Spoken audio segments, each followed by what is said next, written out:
Assalamualaikum warahmatullahi wabarakatuh. Waalaikumsalam. Selamat pagi Bapak Ibu. Sebelumnya saya berterima kasih karena Bapak Ibu telah datang untuk meluangkan waktunya di sini untuk duduk bersama menyelesaikan permasalahan Bapak dan Ibu ya. Saya juga berterima kasih karena telah memilih saya menjadi mediator dan untuk memediasi antara Bapak dan Ibu. Pertama-tama izinkan saya untuk memperkenalkan diri. Saya selaku mediator yang bersertifikat, nama saya Ratunia Hendaria Rosma. Keseharian saya sebagai advokat, saya biasa dipanggil Ratu atau Nia. Setelah saya bisa langsung memperkenalkan diri Bapak dan Ibu, silakan. Pertama Bapak memperkenalkan diri, silakan Pak. Perkenalkan, nama saya Alim Santoso. Saya yang menggugat. Terima kasih Pak Alim. Untuk tergugat, silakan dengan Ibu. Ya, saya Ibu Sanjaya SHMH, Kepala Biro Hukum Pemprov DKI. Terima kasih Ibu atas perkenalan singkatnya.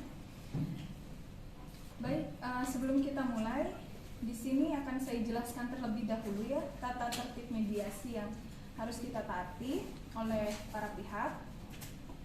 Yang pertama, para pihak berbicara secara bergantian. Yang kedua, para pihak tidak saling memotong pembicaraan.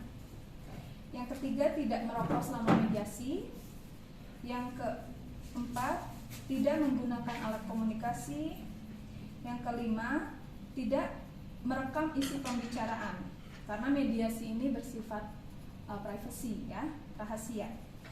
Dan yang keenam, para pihak dilarang keras membawa senjata tajam. Nah, saya sebagai mediator di sini bersifat netral. Baiklah, pagi ini kita mulai langsung aja. Gimana kalau kita mendengarkan dari Pak Alim dulu? Silahkan Pak Alim penjelasan. Ya, jadi gini Bu, pada tanggal 30 Juli 2014 lalu, Ya. saya tuh terkena musibah. Saya kecelakaan karena ditabrak sama busway dari belakang.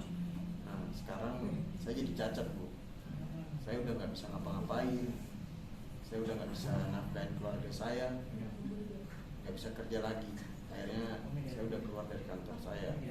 Nah, saya tuh mau minta kepada Pemprov untuk mengganti kerugian saya, mau secara material atau immaterial. Karena saya sudah capek pun dengan keadaan kayak gini. Baik, sekarang keadaan Bapak yang masih kurang sehat itu dan Bapak juga sekarang sedang tidak bekerja seperti itu ya Pak ya. Baik, langsung bisa kita dengarkan juga penjelasan dari Ibu Sanjaya. Silakan Bu. Ya, terima kasih. Kami dalam hal ini Pemprov DKI sebagai pembina dari pelaksanaan aktivitas busway sudah melaksanakan prosedur ya Pak. Pada saat posisi kejadian, itu emang si Bapak Halim yang memotong. Dia memasuk jalur busway, sedangkan pagar pembatas sudah ada. Si pengemudi yang sudah kami bina ini posisinya sudah terlalu dekat, dia tidak bisa menghindari Bapak Alim. Jadi sebenarnya salahnya Bapak Alim. Sudah tidak bisa dihindari lagi kecelakaan itu. Seharusnya kalau Bapak Alim tetap di jalurnya di motor saya, tidak usah masuk jalur busway, tidak akan terjadi kecelakaan ini. Seperti itu Bu. Semua pengemudi kami sudah melalui sertifikasi, sudah diuji SIM melalui polisi, semuanya sudah, mereka semua sudah tahu taat lalu lintas. Kami merasa kami tidak bersalah di sini. Dan juga Bapak Alim sudah kami kasih cover asuransi untuk pengobatannya. Jadi untuk apa lagi sekarang dia menggugat terlalu banyak hal ini? Saya rasa itu tidak perlu. Baik, maksud Ibu sudah menjalankan prosedur ya Bu ya? Sudah. Baik. Gimana menurut Pak Alim? Apa ada yang mau disampaikan kembali? Gak bisa Bu, ini masih berat di saya. Biaya pengobatan sekarang mahal, belum lagi kerugian untuk selamanya. Mulai dari yang saya lumpuh ini, gimana saya cari nafkah buat keluarga saya, gimana saya beraktivitas, apakah saya akan tetap duduk terus di rumah diam saja? Nggak mungkin. Lama-lama saya juga bisa mati kelaparan Bu kalau kayak gini. Baik, karena Bapak belum ada aktivitas lain Pak ya. Untuk tanggapan Ibu sendiri seperti apa? Kerugian yang dialami Bapak Alim itu karena kesalahan dia sendiri. Kita sebagai pemerintah sebenarnya sudah melakukan tindakan yang baik dengan memberikan asuransi 200 juta. Tapi untuk lebih itu seharusnya kan sudah disadari ada kesalahan dari Bapak Alim, tidak bisa dia salahkan ke kami lagi pemerintah. Gitu. Jadi Ibu sudah menjalankan prosedur juga Sudah. dengan asuransi 200 juta tersebut ya? Sudah diberikan. Bagaimana? Benar Pak? Nggak bisa gitu Bu, pihak Pemprov pun itu rambu-rambu pemisahnya nggak jelas Bu, dan kurangnya koordinasi orang Pemprov terhadap masyarakat kita. Jadi saya tetap menuntut ada 3 hal yang saya menuntut.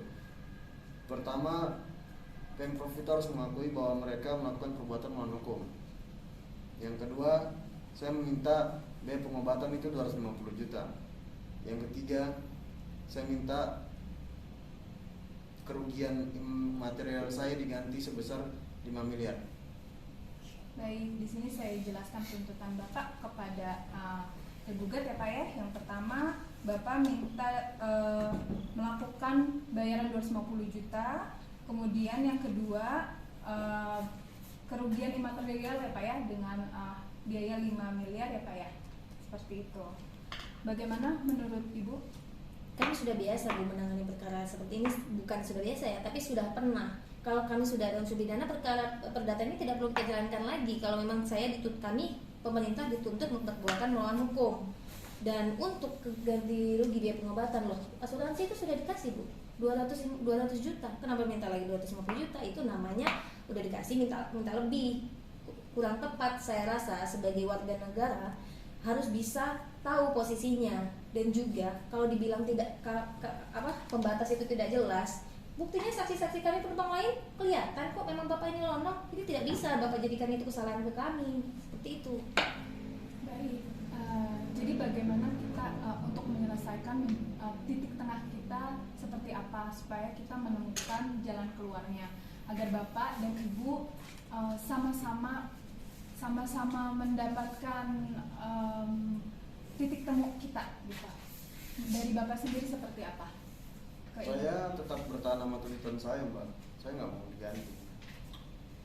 Baik, kemudian dari Ibu sendiri seperti apa? Kami juga tidak bisa serta-merta memberikan semua tuntutan Bapak Alim, karena sudah jelas itu karena Bapak Alim sendiri dia kehilangan keseimbangan, kenapa dia bisa jatuh. Kalau dia pun tidak kehilangan keseimbangan, dia kan bisa terus tuh nggak ketabrak. Memang salah dia kan salah. Seharusnya kalau dia tidak nyelonong nggak terjadi. Atau intinya kami sudah memberikan 200 juta itu udah cukup kami rasa sebagai ganti rugi pengobatannya Ibu ya. Atau ada yang ditawarkan kembali Bu untuk Bapak Alim? Saya ingin setidaknya Bapak Alim juga menyadari dia itu salah. Jadi jangan hanya menuntut apa yang ingin dia dapatkan, tapi apa sih yang bisa diakui dari kejadian ini. Tidak bisa dia hanya menyalahkan kami. Jadi kalau begini kita tidak bisa mencapai titik temu kita ya Bapak Ibu. Jadi bagaimana kalau saya menyarankan, karena di sini sudah tertuang di dalam asuransi itu ada 250 juta ya. Untuk opsi saya bagaimana kalau 50 juta yang dari Pemprov untuk asuransi tersebut diberikan kepada Pak Alim. Tapi sebelumnya Bapak Alim harus juga mengakui Bu, kalau memang dia ini salah nyelonong gitu. Kami tidak masalah kalau sekedar 50 juta Ibu ya, karena 200 juta itu harus benar-benar diakui dia telah menerima setelah menikmati pengobatannya. Sudah ada etiket baik dari kami pada saat kejadian. Kalau sekedar 50 juta, pemerintah DKI siap sih membantu masyarakat. Tapi kalau untuk 5 miliar ini keterlaluan. Baik, Bapak Alim bagaimana, karena keberatan untuk dari Pemprov DKI sendiri tidak bisa untuk 5 miliarnya tersebut tidak bisa disetujui seperti itu. Terus tanggung jawab Pemprov untuk kerugian material saya gimana dong? Baik. Bagaimana dengan Ibu untuk tanggung jawab imaterial sendiri? Sebenarnya imaterial seperti apa yang Bapak butuhkan sih Pak? Yes. Silakan, Pak. Saya di sini punya anak saya masih kecil, Oke. masih jalan ke 6 tahun. udah mau masuk ke TK. Oke. Kalau saya nggak bisa sekolahin dia, saya jadi orang tua yang gagal dong. Baik. Berarti di sini Bapak sudah berkeluarga dan mempunyai anak umur 6 tahun dengan Bapak yang sudah tidak bekerja ya Pak ya. Dan dengan istri Bapak sendiri hanya seorang ibu rumah tangga seperti itu. Karena Bapak biaya anak-anak semua ditanggung oleh Bapak sendiri ya. Oke, baik seperti itu. Ibu silakan. Ya, pada dasarnya kan kami tidak menginginkan kejadian Ibu ya. Terjadinya kecelakaan ini bisa membuat kondisi Bapak Alim itu sebenarnya kami juga sangat sedih. Kami juga merasa tidak enak. Ditambah lagi kalau memang Bapak Alim ini sebagai tulang punggung keluarga, kami pun akan mempertimbangkan kalau memang ini anak, memang kami kewajiban kami sebagai pemerintah harus memastikan sekolah pendidikan anak sampai 9 tahun. Itu masih bisa kami negokan Bu, jika dia membutuhkan sekolah anak, apa kami bisa memberikan beasiswa. Memang yang ada program di Pemprov DKI itu memang ada beasiswa, kami it's okay kalau untuk beasiswa anak. Tapi kalau untuk lebih hal yang lain itu mungkin sulit. Kalau untuk anak kami masih it's okay, kami bisa memberikan program beasiswa. Baik, jadi menurut Ibu menawarkan untuk membiayai sekolah anaknya Pak Alim seperti itu? Ya, melalui program beasiswa ya Bu ya, yang memang ada di pemerintahan. Baik, bagaimana Bapak Alim ditawarkan oleh Ibu Sanjaya berupa beasiswa program sekolah pendidikan anak? Ya, saya berterima kasih kalau misalnya Pemprov memang mau. Tapi ada satu lagi yang ganjil di hati saya itu, untuk makan saya itu bagaimana? Apakah pihak Pemprov itu ada? Kalau yang saya harapkan pihak Pemprov itu ada tempat untuk menampung orang-orang disabilitas kayak saya. Entah itu saya berjualan apa atau apa, jadi guru apa gitu. Ya.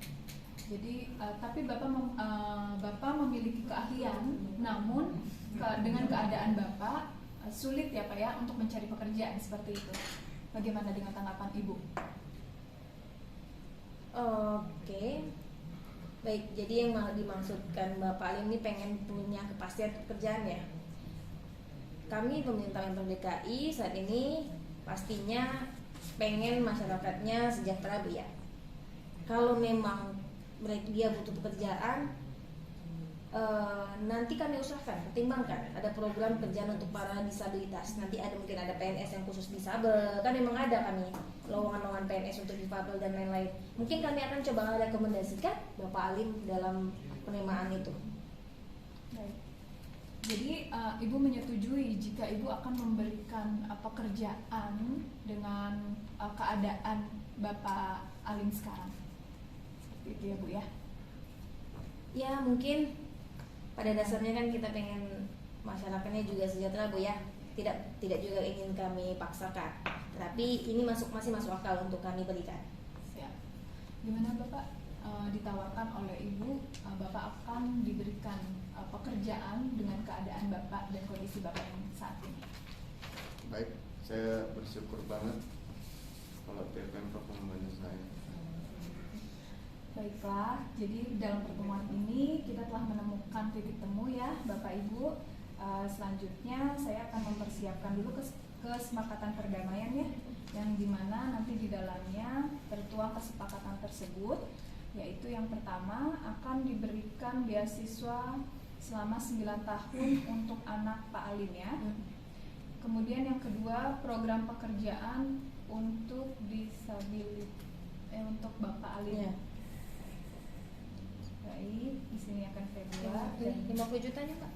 ya, yang ketiga 50 juta akan diberikan untuk Pak Alim sisa biaya asuransi tersebut. Ya. Oke.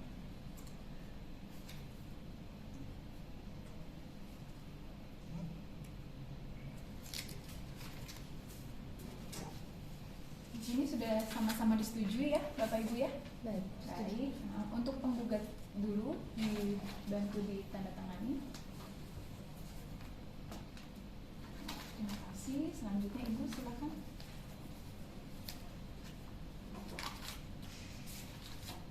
Di sini saya tanda tangannya. Ya, terima kasih. Semoga hasil dari kesepakatan dan mediasi ini membawa kita kepada kebaikan ya Bapak Ibu ya.